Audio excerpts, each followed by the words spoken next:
Hiya, this is Thinking Solo. I'm Ryan DeRusso, a fee-only advisor. One of the biggest concerns that the self-employed or private practice owners face is managing current expenses. This issue arises because of the nature of cash flows versus expenses. Cash flows for a private practice owner is fluid. It comes when clients pay, but clients don't necessarily pay on time. And business doesn't always remain steady. Meanwhile, expenses are consistent. They hit every month, often on the same day. This creates what's called sequence of cash flow risk. Since you may not have enough cash to cover expenses, if clients are late to pay or the business takes a dip, it puts your entire business at risk. But it's a manageable risk as long as you use these two tactics. Let's get started. The reason that sequence of cash flow risk exists is because we're trying to cover current expenses with current clients.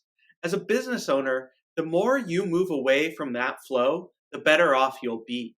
Instead, we want to pay current expenses with past clients or pay future expenses with current clients. To achieve this, we need to build reserves that we can tap whether or not a client pays on time. These are those so-called emergency funds that I'm sure you've heard about. For the self-employed, these emergency funds become vital to the process. Without them, we may have to rely on expensive means to afford our expenses, whether it's credit cards or a loan, or even finding a job. To achieve this, target 3 to 6 months of expenses in both your business and personal accounts. For business, when I mean expenses, I also mean your salary. This creates a fund of financial resources you can use to cover costs in the short term, allowing you to avoid sweating when clients pay late. You may be thinking, how do I build such a reserve? It's a fair question. To answer it, it requires looking at your personal financial situation. How much do you spend on your life expenses in a month? This is what you spend on food, housing, utilities, cars, insurances, and other expenses. This amount, add it up. This is what you need to pay yourself each month. Anything you make over this amount needs to be used to build that emergency fund. The impulse on good months is to pay yourself a little extra.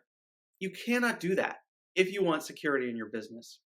Instead, you need to continue to pay yourself the salary that allows you to create a cushion in your business. Then you pay yourself a bonus once you have enough cushion in place.